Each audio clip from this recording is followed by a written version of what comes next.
Hey, it's your old pal Mr. Fwibbles here. Today I'm going to be showing you how to do weapon RNG manipulation in EDF2. In the following example, we'll go for a Thunder Orb. During the run, Master Rapier and Fenrir will also drop.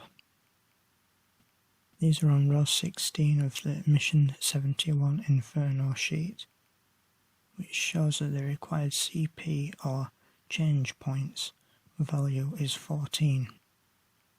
To search for the weapon you're looking for in order to find out the CP value you'll need to set, you can either use Ctrl and F to search for it by name, or you can click on the links provided in the weapon checklist. This is all in the spreadsheet I'll link to in the description. Step 1. Set up a room in Ad-hoc mode.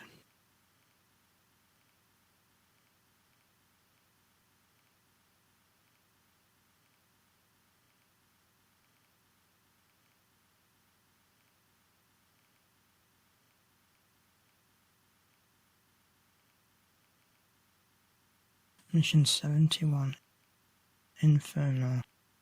Class you want to use, in this case Pale Wing, and 2 weapons that you can use to beat the mission. I use Final Days and Master Rapier T, but if you're worried about your HP, perhaps try Sig Laser and Master Rapier T, or whatever the highest level equivalents you have are. Don't change anything else, so limits stay on.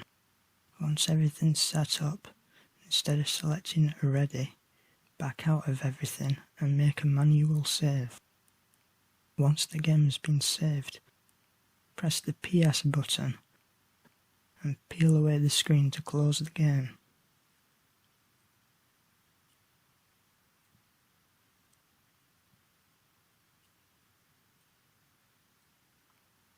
Step 2. Start the game up. Select Continue at the title screen. It doesn't matter if you skip the splash screens in the intro. And load your save data.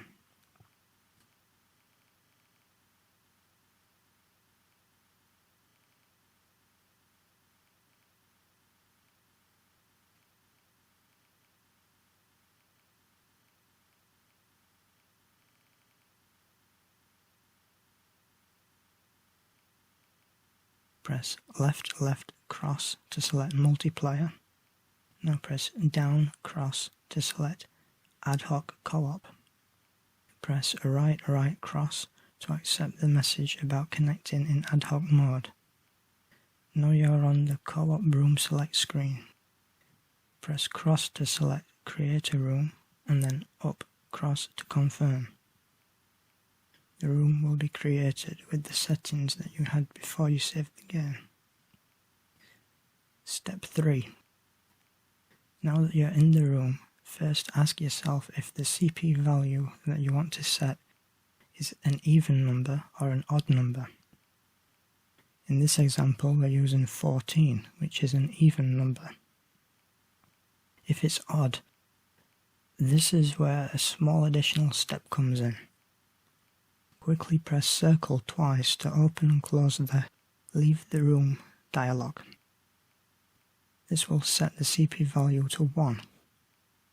Every time you open and close the weaponry screen from here, the value will increase by 2. So you'll be on an odd number every time you close that screen.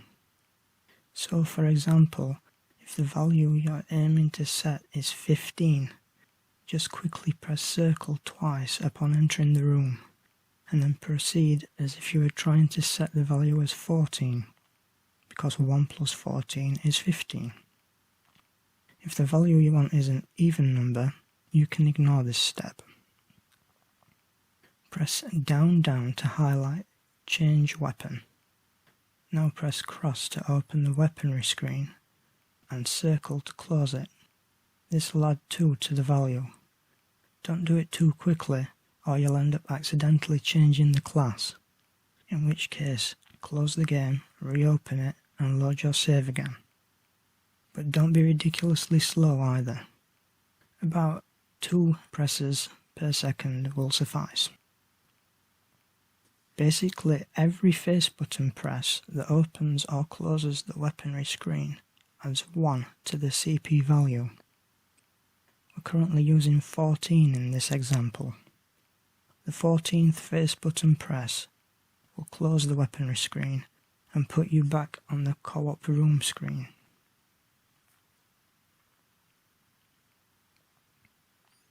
Now you can press up, cross to select ready, then left cross to begin the mission.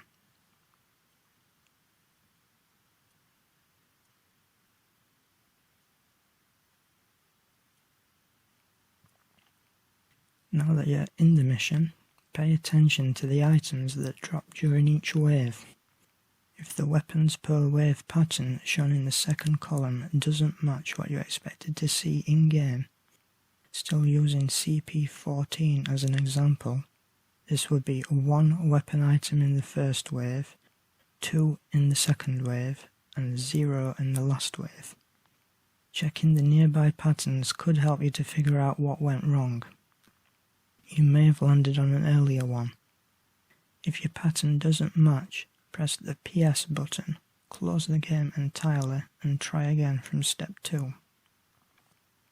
With a CP value of 14, the weapons you receive after beating the mission will be Thunder Orb, Master Rapier, and Fenrir. For some weapons we have to deploy with a certain CP value, retreat back to the room menu, and then deploy again without pressing anything else. This is denoted with a comma. For example, 8,0 indicates that you should deploy with a CP value of 8, then retreat, which changes the weapon drop table, and immediately deploy a second time to get the weapons you're aiming for. The pattern 6,0,0,0 means that you should set the CP value to 6, then retreat 3 times in total before deploying one last time to play the mission.